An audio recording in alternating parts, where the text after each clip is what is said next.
Hello friends, हम लोग अपनी क्लास ना कंटिन्यू कर रहे हैं। तो लास्ट क्लास में हमने चैप्टर 2 किया था, ठीक है। तो अब हम उसी पे आगे चल रहे हैं, चैप्टर 2 का ही पार्ट है। हमने लास्ट लेक्चर में राष्ट्रकूटा किया था ना, इसमें चोल डायनेस्टी के बारे में मेंशन किया हुआ है। देखो ये ना जो आज का तमिलनाडु है, उस एरिया में ये लोग कभी अपनी हुकूमत रखते थे। चोल डायनेस्टी, विजयालय नाम का एक व्यक्ति, इसने चोल डायनेस्टी को फॉर्म किया है, ठीक है। एक बात ये याद रखना। दूसरी बात, ये विजयालय किसको हरा के या किसके जो वहाँ पहले रूल था उनको हरा के फिर ये इन्होंने सत्ता हाथ में ली है। तो कौन थे वो? जो पल्लव डायनेस्टी थी ना साउथ में, उनके कुछ सबॉर्डिनेट्स थे, उनको हम उर्दू में या हिंदी में माथत कह सकते हैं। कांचीपुरम के जो पल्लव थे उनके कुछ सबॉर्डिनेट्स, उन लोगों में से एक कैटेगरी थी मुट्रियार, या ये इन लोगों का मतलब नाम कह सकते हो आप, जो ये रहे होंगे कावेरी नदी के जो डेल्टा है उसका, उसी में छोटे से एरिया में लोग हुकूमत करते थे। तो मुट्रियार को हराया था किसने? विजयालय ने। तब चोल डायनेस्टी को फॉर्म किया, ठीक है। एक बात ये ध्यान रखना। अच्छा, ये पहला किंग है चोल डायनेस्टी का, और पूछ लेता है कभी कभी कि लास्ट किंग कौन सा है, तो आपको ध्यान रखना है राजेंद्र चोल थर्ड इसका लास्ट किंग है। अब ये भी यहाँ पे ध्यान रखना है कि चोल डायनेस्टी के बाद कौन सी डायनेस्टी आई है, या इनको हरा के कौन आया है? पांड्या, ठीक है। तो पांड्या डायनेस्टी आई, ये भी ध्यान रखना है आपको।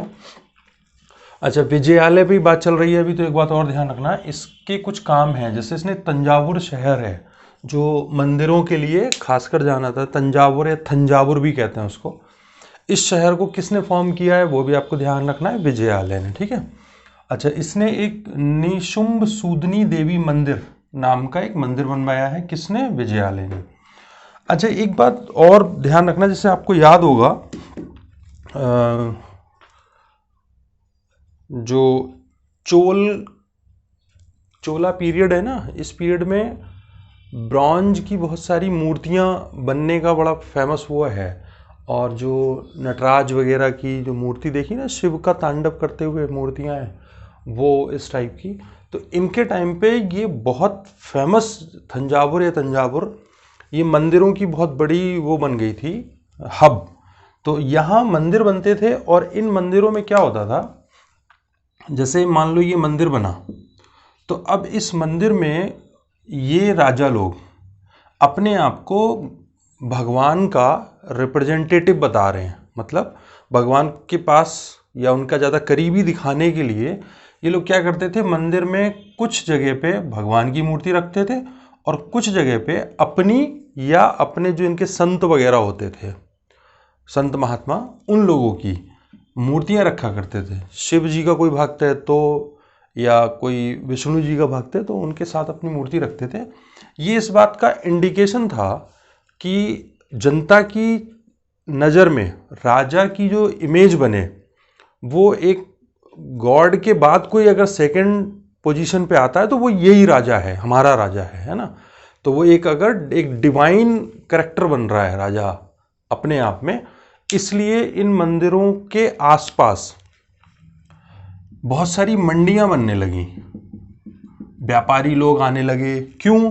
मैंने बोला ना, राजा की मूर्तियां बन रही हैं, संत महात्मा की मूर्तियां बन रही, भगवान की मूर्तियां बन रही हैं, तो धीरे धीरे ये मूर्तियां यहाँ बिक रही हैं, लोग आ रहे हैं, तो जाहिर सी बात है कारोबार धीरे धीरे फैल रहे होंगे।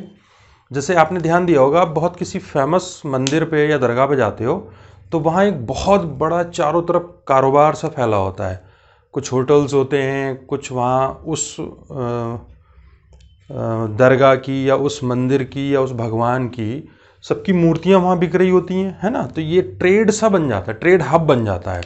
तो ठीक वही हुआ कि ये मंदिर इनके टाइम पे बहुत बड़े बड़े व्यापार के सेंटर बन गए, और जो यहाँ के महात्मा, संत महात्मा होते थे, पुरोहित जिसको हम कह सकते हैं, उन लोगों के हाथ में बहुत बड़ा होल्ड आने लगा प्रॉपर्टी का, क्योंकि वहाँ जो चारों तरफ कारोबार चल रहा है तो उससे उनको इनकम होने लगी। अब वो किसी भी रूप में हो सकती है, उनका खुद का भी कारोबार हो सकता है मंदिर की तरफ से, है ना, कि ये सब इस चीज़ को मंदिर अपनी तरफ से चलाएगा, ट्रस्ट टाइप, और कुछ जो पुजारी वगैरह होते होंगे वो भी अपना कारोबार करते होंगे। इसीलिए बहुत सारे अटैक मंदिरों पे हुए, irrespective of the religion of the attacker, है ना। तो क्यों? क्योंकि वहाँ प्रॉपर्टी, धन दौलत, सोना, जैसे अब साउथ के बहुत सारे मंदिर हैं, पद्मनाभन स्वामी मंदिर और बहुत सारे मंदिर आपने सुने होंगे, उसमें कई कई 100 टन सोना है ना। तो ये सब उसी का इंडिकेशन है।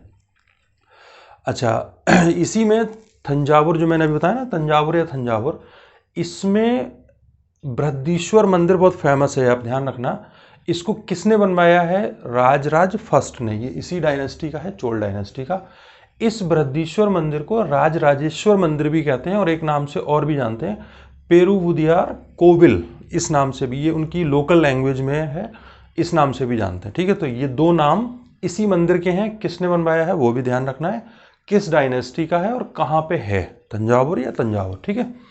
अच्छा, कभी कभी ये पूछ लेता है कि चोल डायनेस्टी का सबसे ब्रेव, बहादुर राजा या बहुत प्रतापी राजा कौन सा था? तो राजराज फर्स्ट सबसे ज़्यादा फेमस राजा हुआ है इस डायनेस्टी का। इसी का बेटा, जो इससे ज़्यादा नहीं तो इससे कम भी नहीं था। क्यों? क्योंकि इसने बहुत सारे कंट्रीज़ में अपनी नेवी को भेजा है अटैक करने के लिए, और उसका नाम क्या है? राजेंद्र फर्स्ट। इसने, साउथ के हैं ये लोग, तमिलनाडु आप समझ सकते हो, और गंगा घाटी यानी कि बिहार, उत्तर प्रदेश, यहाँ तक अटैक किया है इसने और बहुत सारे लोगों को, वहाँ के राजाओं को हराया है।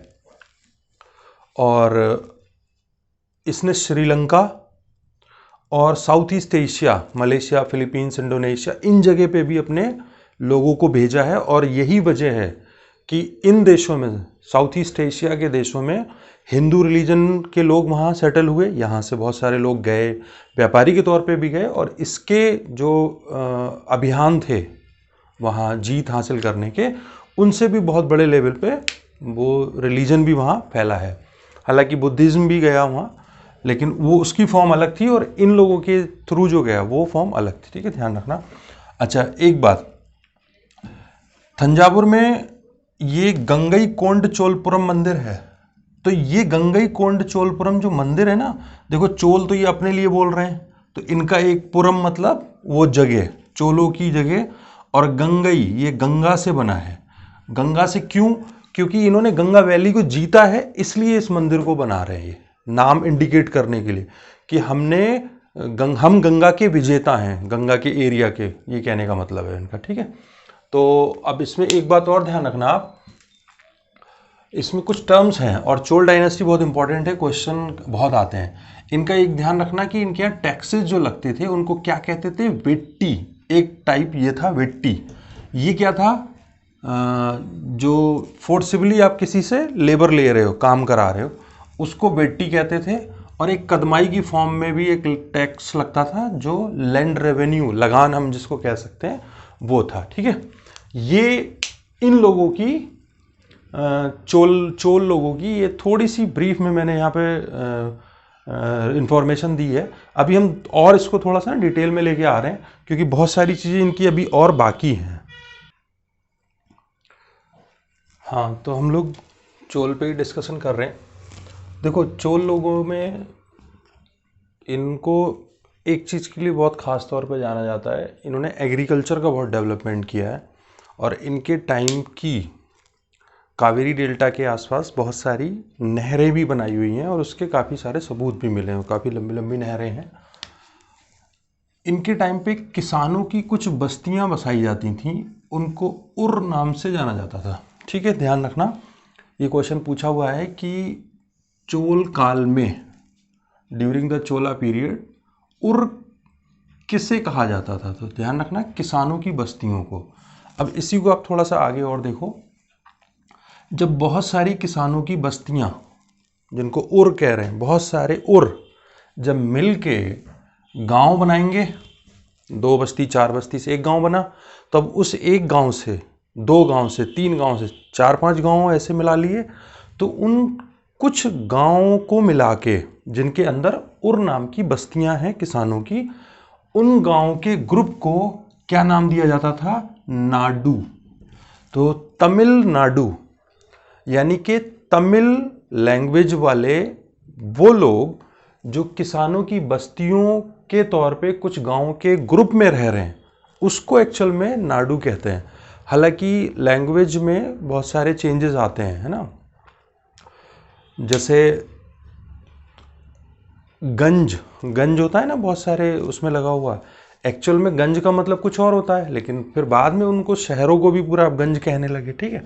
तो ठीक वैसे ही अब हम तमिलनाडु एक स्टेट को भी कह देते हैं, लेकिन नाडु का एक्चुअल मीनिंग क्या है वो मैंने आपको बता दिया, ठीक। अच्छा, इनके यहाँ जो अमीर किसान होते थे वो वेल्लाल एक जाति होती है उसके होते थे, ठीक है। इस वेल्लाल जाति के जो रिच फार्मर्स होते थे वो इन नाडु, ठीक है, के कामकाज को भी कंट्रोल करते थे। ध्यान रखना है आपको, नाडु का कंट्रोल कौन करता था? वेल्लाल जाति के कुछ अमीर किसान। किसान क्यों कर रहे हैं? क्योंकि ये किसानों की तो बस्तियां हैं, है ना, इसलिए किसानों को ही कंट्रोल दिया गया है। अच्छा, ये जो रिच फार्मर्स होते थे जो उन पे कंट्रोल करते थे नाडूज पे, ये कुछ स्पेशल टाइटल के नाम से जाने जाते थे, या उनको हम जैसे हमारे यहाँ राजा महाराजा कह रहे हैं या रजवाड़ा कह दे रहे हैं ना, तो इनके यहाँ उसके लिए दूसरा टर्म होता था और इनको टाइटल दिए गए थे मोवेंद वेलन और अरैयार। ये टाइटल यहाँ के रिच फार्मर्स को दिए गए थे, ठीक है, ये ध्यान रखना है आपको।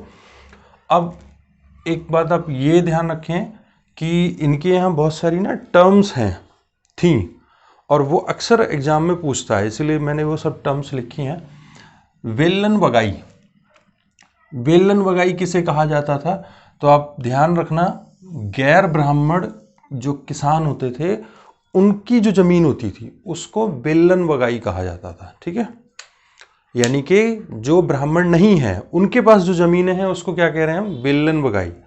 और जो ब्राह्मणों के पास जमीन होंगी, जाहिर सी बात है नाम से समझ में आएगा, ब्रह्मदेय, क्योंकि ब्रह्मा ने दिए इनको, है ना। तो ब्रह्मदेय किसको कह रहे हैं? ब्राह्मणों को जो गिफ्ट में जमीनें मिली थी राजा की तरफ से या गांव वगैरह सोसाइटी की तरफ से, उसको ब्रह्मदेय कह रहे हैं। फिर शाला भोग, ये भी आपको नाम से समझ में आ रहा, पाठशाला, है ना। तो शाला भोग वो जमीन होती थी जो कुछ एरियाज में रिजर्व कर दी जाती थी उस गांव या नाडु के लोगों के बच्चों को पढ़ाने के लिए स्कूल खोले जाते थे, उनके लिए वो ज़मीन रिजर्व कर दी जाती थी। यानी कि उससे जो पैदावार होगी या जो ठेके पे लगान वगैरह मिलेगा उससे बच्चों की पढ़ाई में खर्च होगा, टीचर वगैरह को पे करने के लिए। तो शाला भोग किसे कहते थे? स्कूल के मेंटेनेंस के लिए जो ज़मीनें दी जाती थी ग्रांट के तौर पे, ठीक है। अच्छा, देवदान, ये भी आपको समझ में आ जाएगा, यानी कि भगवान को जो दान दिया गया ज़मीन का वो। और तिरुनमट डक्कनी, ये भी ऐसी ज़मीन होती थी जो मंदिर वगैरह को गिफ्ट में दी जाती थी राजा की तरफ से। तो ये देखो डक्कनी लिखा है ना, शायद इसी टर्म से हम उस एरिया को जो महाराष्ट्र के आसपास और उससे थोड़ा नीचे डेक्कन कहते हैं ना, डेक्कन, वो शायद इसी से ये टर्म निकला होगा। मतलब मुझे कंफर्म नहीं है लेकिन फिर भी टर्म मिलता लगा तो मैंने बता दिया। देवदान और तिरुनमट डक्कनी ये मंदिरों की गिफ्ट वाली ज़मीनें हैं, ठीक है। अच्छा, पल्लिचंदम, पल्लिचंदम ये वो ज़मीन होती थी जो हिंदू रिलीजन के अलावा, ये ज़्यादातर हिंदू रिलीजन की टर्म्स के लिए यूज, हिंदू धर्म के उनके लिए यूज़ हुआ है ये। लेकिन ये पल्लिचंदम जो है ना, ये जैन टेम्पल्स वगैरह जो होते होंगे या जैन जो बाबा वगैरह होते होंगे उनके लिए ये ज़मीन रिजर्व रखी जाती थी, पल्लिचंदम, ठीक है। किस पीरियड में? चोला पीरियड में। अच्छा, ये बात आप अच्छे से ध्यान रखना, यहाँ से भी ये क्वेश्चन पूछा हुआ है कि नगरम क्या होता था चोला पीरियड में। नगरम किसको कहते थे? बहुत सारे जो ट्रेडर्स होते थे, व्यापारी, उनके ग्रुप को, मतलब आप ऐसे कह सकते हो जैसे बहुत सारे व्यापारी मिलके कोई एसोसिएशन बना लें, है ना, और कोई यूनियन टाइप बना लें, वो होता था नगरम।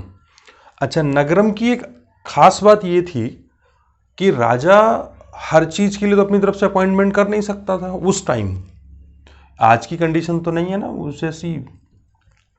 तो नगरम जो व्यापारियों के बहुत बड़े ग्रुप हुआ करते थे, उनको राजा की तरफ से ये इजाजत होती थी कि वो उस एरिया के, जैसे हम कह सकते हैं मान लो नाडू या कोई डिस्ट्रिक्ट है, उसमें ये लोग अपना व्यापार का कारोबार तो करते ही थे, उसके अलावा ये लोग उस जगह का एडमिनिस्ट्रेशन भी देखते थे, प्रशासन भी देखते थे कि कौन गलत कर रहा है, कौन चोरी कर रहा है, इस टाइप का। तो उनको पनिश वगैरह करना, मतलब एडमिनिस्ट्रेशन उनके हाथ में होता था, अक्सर ऐसा होता था।